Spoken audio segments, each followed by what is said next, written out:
मराठा समाजाचं आंदोलन जे राज्यभर शांततेत शिस्तीत सुरू होतं त्याला सर्व स्तरातून सहानुभूती मिळत होती. मनोज जरांगे पाटलांच्या उपोषणामुळे लोकांच्या भावना चळवळीसोबत जोडल्या गेल्या होत्या. पण काल संध्याकाळपासून अचानक नॅरेटिव्ह बदललं. न्यूज चॅनेल्सवर एकच सूर सुरू झाला, आंदोलक त्रास देत आहेत, मुंबईकरांना वेठीस धरलं जात आहे, पत्रकारांवर हल्ले होत आहेत. आता इथे पहिला प्रश्न असा पडतो की हे अचानक कसं बदललं आणि का बदललं. मनोज जरांगे पाटील गेले काही दिवस उपोषणावर आहेत. त्यांच्या पोटात अन्नाचा एक कणही नाही आणि आरोग्य धोक्यात आलं आहे. पण सरकारकडून काहीच हालचाल होत नाही. सरकारचा हा विलंब आणि दुर्लक्ष आंदोलकांना स्पष्ट दिसतोय. तेव्हा आंदोलक काय करतील? लोकांचं, माध्यमांचं आणि सत्ताधाऱ्यांचं लक्ष वेधण्यासाठी रस्ता रोको, ट्रॅफिक जाम हे आंदोलन करत असतात. हे त्रास देण्यासाठी नसतं, तर सरकारकडे लक्ष वेधण्यासाठी.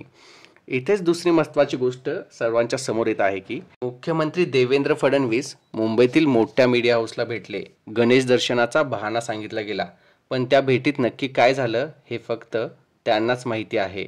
आणि त्यानंतरच चॅनेल्सवरच्या बातम्या बदलल्या गेल्या आणि आंदोलनाविरुद्ध तीव्र पद्धतीच्या बातम्या सुरू झाल्या. मोठ्या आंदोलनामध्ये काही लोक चुकीचे वागतात, काही बाहेरचे घुसतात, कधी हुल्लडबाजी होते, पण सगळीच हाताची बोटे सारखी नसतात. काही अपप्रकार झाले म्हणून संपूर्ण मराठा समाजाला दोष देणं हा सरळ अपमान आहे. माध्यमांना नेमकं काय हवं आहे? माध्यमांना हवं असतं हिंसक चित्र, कारण तेच त्यांचा TRP वाढवतं. पण या काही अपवादावरून खरी लढाई झाकोळी जाते.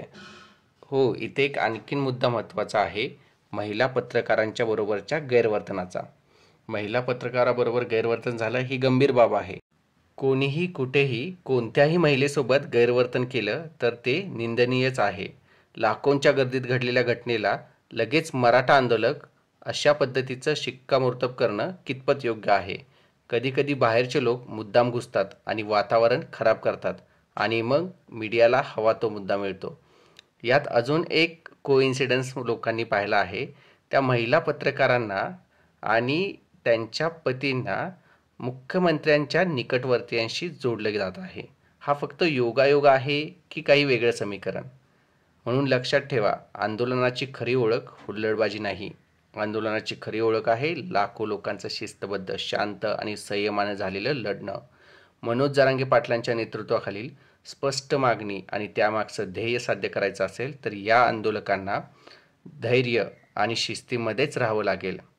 माध्यमांनी आणि लोकांनी हे समजून घेतलं पाहिजे आणि आंदोलकांनाही संयम राखला पाहिजे, कारण सरकार कोणत्या थराला जाऊ शकतं हे संयमाने आणि शिस्तबद्ध लढले आंदोलक तरच त्यांना विजय मिळू शकतो.